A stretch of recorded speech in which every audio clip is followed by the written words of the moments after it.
एक ऐसा किला जिसे एशिया का सबसे डरावने जगहों में से एक माना जाता है, जहाँ के लोग ऐसा कहते हैं कि इस किले से रात के समय में अजीब सी आवाजें आती हैं, जैसे मानो किसी के चीखने और रोने की। खंडर में तब्दील हो चुके इस किले में रात के समय में कोई भी नहीं जा सकता। ऐसा कहा जाता है कि जो भी व्यक्ति रात के समय में इस किले में जाता है वो वापस नहीं मिलता, और अगर मिलता भी है तो सही सलामत नहीं। यही वजह है कि इस किले को भूतिया किला भी कहा जाता है।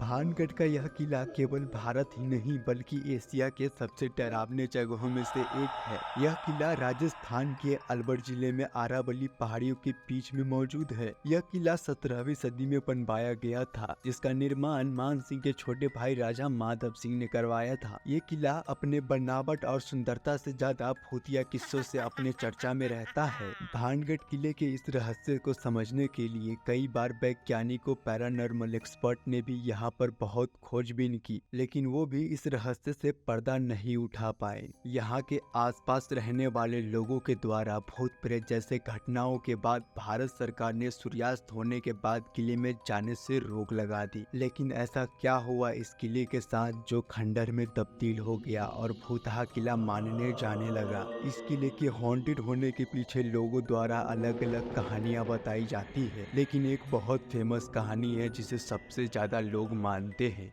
वो है रानी रत्नावती की कहानी। कहते हैं कि जब इस किले का निर्माण करवाया गया था तब इस किले में एक बहुत सुंदर राजकुमारी रहा करती थी। उस राजकुमारी के सुंदरता के खिस्से दूर दूर तक हुआ करती थी। उनकी इसी सुंदरता की वजह से अलग अलग सियासतों के राजकुमार उनसे शादी की इच्छा रखते थे। एक दिन राजकुमारी अपनी सहेलियों के साथ बाजार गई थी और बाजार में वो एक इत्र की दुकान पर रुकी और अपने लिए वहाँ से इत्र खरीदने लगी। इतने में दुकान से कुछ दूरी पर खड़े एक सीखिया सेवड़ा नाम के व्यक्ति की नजर उस राजकुमारी पर पड़ी। सीखिया सेवड़ा उसी राज का रहने वाला था और वो काले जादू का महारथी माना जाता था। उस सीखिया सेवड़ा नाम के व्यक्ति राजकुमारी को एक ही नजर में देखकर मोहित हो गया। तब उसने ये ठान लिया कि वो कोई भी कीमत पर राजकुमारी को पाकर ही रहेगा। तब उसने काले जादू का सहारा लिया। राजकुमारी के पसंद किए गए इत्र की बोतल में से एक बोतल उसने चुपके से उठाई और उस बोतल पर उसने तंत्र मंत्र कर दिए और धीरे से वापस उसी जगह पर रख दिया। असल में वो तंत्र मंत्र विद्या की मदद से राजकुमारी को पाना चाहता था, लेकिन उसे ऐसा करते देख राजकुमारी की सहेली ने देख लिया था,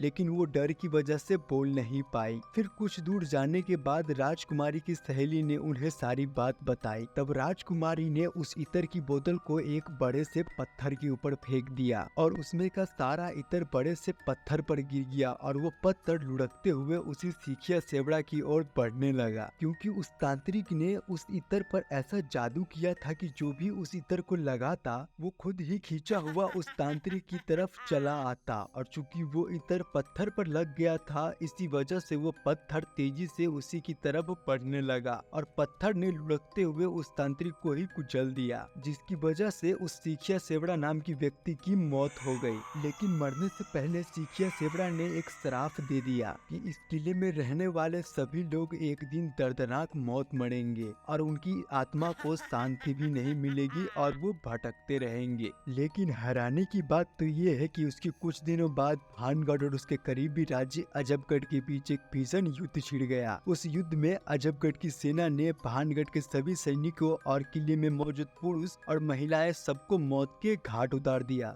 यहाँ तक का कि बच्चों को भी बड़ी बेरहमी से मौत के घाट उतार दिया गया, जिसमें राजकुमारी रत्नावती भी नहीं बच पाई। उस कत्लेआम के बाद यह किला श्रापित हो गया। उस नरसंहार में मारे गए मासूमों की आत्मा आज भी इस किले में भटकती है। उस घटना के बाद आसपास के लोगों ने भी अपनी बस्तियां छोड़कर दूसरी जगह रहना शुरू कर दिया और देखते ही देखते ये किला खंडर में तब्दील हो गया और इसके आसपास के इलाका भी पूरी तरह से वीरान हो गया। अब इस किले की हालत ऐसी है कि अगर आप दिन में भी चले जाएं तो आपको डर लगेगा। वैसे इस किले से जुड़ी हुई और भी बहुत सारी कहानियां हैं, लेकिन कौन कितना सच है ये कोई भी नहीं जानता।